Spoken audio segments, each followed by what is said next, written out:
कानपुर से जहां पर लव जिहाद का मामला है और आईजी के आदेश पर लव जिहाद पर एसआईटी बनी है। इस वक्त बड़ी खबर लव जिहाद मामले में, कानपुर में लव जिहाद का मामला और आईजी के आदेश पर एसआईटी बना दी गई। लव जिहाद मामले पर एसआईटी की कमान सौंपी गई है एसपी साउथ को। एसपी साउथ अब इस एसआईटी की कमान संभालेंगे और एसआईटी के बाकी सदस्यों का चयन खुद एसपी साउथ को जिम्मेदारी दी गई है कि वो संभालेंगे। प्रभात अवस्थी हमारे संवाददाता इस पर और ज्यादा अपडेट्स और जानकारी देंगे। प्रभात।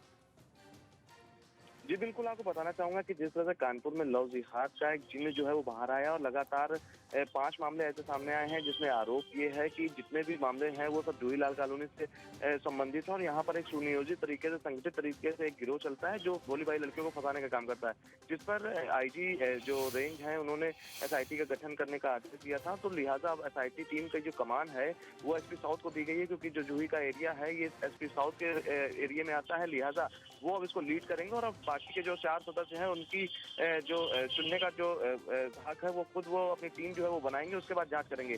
वहीं अगर जांच के बिंदुओं की बात की जाए तो पूरे मामले पर जिस तरह से आरोप है कि जो लोग हैं वो सुनियोजित तरीके से लाल बंगले के एक दूसरे से कनेक्टिंग है, तो उसकी जो जांच है वो की जाएगी। साथ ही साथ जो आरोप लगाया जा रहा है कि इनको बाहर से फंडिंग हो रही है और ये लोग एक गिरोह की तरह काम कर रहे हैं। लिहाजा इन सभी बिंदुओं पर जो एसआईटी है वो जांच करेगी और अपनी रिपोर्ट देगी, उसके आधार पर ही आगे की कार्रवाई की जाएगी। क्योंकि जिस तरह से शालिनी से फिजा बनी, जो शालिनी यादव का मामला सामने आया था, उसके बाद कई और मामले सामने आए, तो वहीं पनकी रतनपुर का एक मामला था जिसमें जो शख्स है उनकी 2 बेटियों को लव जिहाद का जो आरोप है कि उनको फंसाया गया, उसका शादी की गई, धन परिवर्तन के लिए दबाव बनाया गया, उसका भी मुकदमा जो है वो पनकी में दर्ज हो गया है। जो लगातार जांच है वो शुरू हो गई और एसआईटी की जो कमान है, जिस तरह से कहा गया था राष्ट्रपति अधिकारी करेगा, तो एसपी साउथ को कमान दी गई है और जल्द से ये जांच प्रभात, आपका इस तमाम जानकारी के लिए फिलहाल धन्यवाद। तो एसपी साउथ को इस पूरी की पूरी एसआईटी की कमान जिम्मेदारी सौंपी गई है।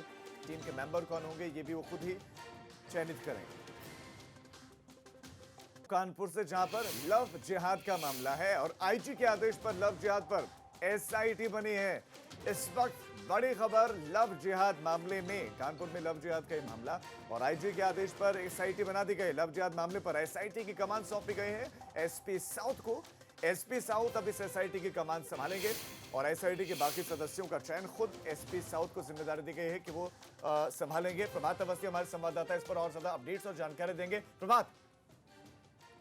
जी बिल्कुल, आपको बताना चाहूंगा कि जिस तरह से कानपुर में लव जिहाद का एक जिन्न जो है वो बाहर आया और लगातार 5 मामले ऐसे सामने आए हैं जिसमें आरोप ये है कि जितने भी मामले हैं वो सब जूहीलाल कॉलोनी से संबंधित है और यहाँ पर एक सुनियोजित तरीके से, संगठित तरीके से एक गिरोह चलता है जो भोली भाली लड़कियों को फंसाने का काम करता है, जिस पर आईजी जो रेंज है उन्होंने एसआईटी का गठन करने का आदेश दिया था। तो लिहाजा अब एसआईटी टीम की जो कमान है वो एसपी साउथ को दी गई है, क्योंकि जो जूही का एरिया है ये एसपी साउथ के एरिया में आता है। लिहाजा वो अब इसको लीड करेंगे और अब बाकी के जो 4 सदस्य हैं उनकी जो चुनने का जो हक है वो खुद वो अपनी टीम जो है वो बनाएंगे, उसके बाद जांच करेंगे। वहीं अगर जांच के बिंदुओं की बात की जाए तो पूरे मामले पर जिस तरह से आरोप है कि जो लोग हैं वो सुनियोजित तरीके से लाल बंगले के एक दूसरे से कनेक्टिंग है, तो उसकी जो जांच है वो की जाएगी। साथ ही साथ जो आरोप लगाया जा रहा है कि इनको बाहर से फंडिंग हो रही है और ये लोग एक गिरोह की तरह काम कर रहे हैं। लिहाजा इन सभी बिंदुओं पर जो एसआईटी है वो जांच करेगी और अपनी रिपोर्ट देगी, उसके आधार पर ही आगे की कार्रवाई की जाएगी। क्योंकि जिस तरह से शालिनी से फिजा बनी, जो शालिनी यादव का मामला सामने आया था, उसके बाद कई और मामले सामने आए, तो वहीं पनकी रतनपुर का एक मामला था जिसमें जो शख्स है उनकी 2 बेटियों को लव जिहाद का जो आरोप है कि उनको फंसाया गया, उसका शादी की गई, धन परिवर्तन के लिए दबाव बनाया गया, उसका भी मुकदमा जो है वो पनकी में दर्ज हो गया है। जो लगातार जांच है वो शुरू हो गई और एसआईटी की जो कमान है, जिस तरह से कहा गया था राष्ट्रपति अधिकारी करेगा, तो एसपी साउथ को कमान दी गई है और जल्द से ये जांच प्रभात, आपका इस तमाम जानकारी के लिए फिलहाल धन्यवाद। तो एसपी साउथ को इस पूरी की पूरी एसआईटी की कमान जिम्मेदारी सौंपी गई है। टीम के मेंबर कौन होंगे ये भी वो खुद ही चयनित करेंगे।